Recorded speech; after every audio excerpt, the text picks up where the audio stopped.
All right, part 7 of waxing Mr. Guy from Dubai, and we are doing his lower back, which surprisingly was like the hair that he had on his back.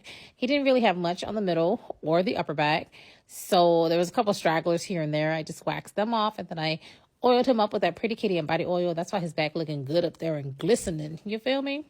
We're using that Sexy Smooth Wax, which is 50% off on sale. And then you get another 20% off with code Waxing Queen. So go and stock up if you need to. Now, Mr. Guy from Dubai, we about 2 hours deep in, guys. Wax lady is tired. I let him know, listen, you have got to be my soulmate because I would not do this for nobody else. And he was like, oh, that's so sweet. I'm like, so sweet. You better so sweet me for real because your girl is tired.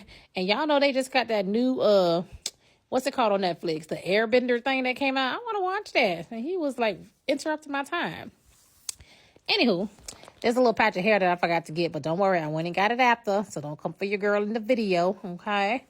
And go and get you some of this wax and stock up, okay? It does a trick, baby. I promise. Now, y'all ready for part 8? Part 8 is some upper legs, baby. We finna get into it because that was work.